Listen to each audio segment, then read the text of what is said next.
la loi gourmande, ça faisait 9 ans. Cet été, on est passé en scope. Je me suis associé avec 5 de mes anciens salariés qui sont devenus salariés associés de la scope. Voilà, pour continuer les projets, parce qu'en fait, on a un projet bâtiment. On a acheté 1000 m² à Saint-Girons, à côté de Tutti Frutti, sur les boulevards.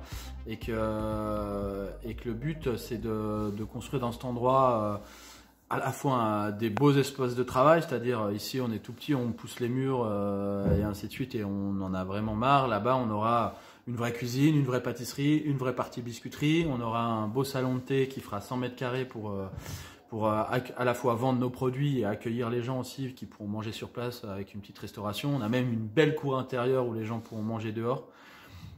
Voilà, on va essayer de faire un truc un peu, je dirais, nouveau à Saint-Girons, qui a besoin, et ainsi de suite. Bien sûr, nous on est en bio et nature et progrès depuis 9 ans. Notre but c'est de continuer à explorer ce champ-là et à produire des produits de cette manière-là, en étant le plus direct possible, le plus local. Tout ce qui vient de loin, chocolat, sucre, c'est équitable au minimum.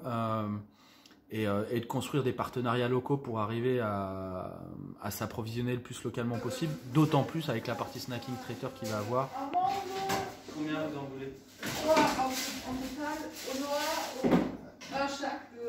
On a vraiment le besoin de faire des projets dans ce sens-là pour montrer qu'on peut les faire dans des bonnes conditions, en payant correctement à la fois les associés salariés et les salariés, et tout en promouvant une économie circulaire locale.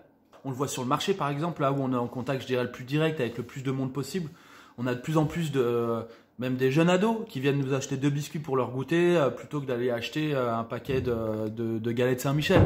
Et donc nous, c'est vers ça qu'on veut aller aussi, montrer que c'est possible économiquement, que ça coûte pas beaucoup plus cher et qu'en plus ça nourrit mieux. Et donc je dirais une alimentation saine dans un corps sain, ça permet aussi d'aller plus loin, voilà, dans tous les sens du terme, et d'être le plus en forme possible aussi. Cette crise sanitaire, elle découle aussi d'une mauvaise gestion qu'on a par rapport à l'environnement et par rapport à notre planète. Donc à partir de là, en fait, notre projet, il est partie intégrante pour aller vers une transition écologique qui permette que ces crises-là ne viennent plus, je dirais, et voilà, et vraiment de changer nos rapports qu'on a aussi avec l'environnement. Et donc nous, notre projet, il est partie intégrante d'une résilience et d'une transition alimentaire écologique.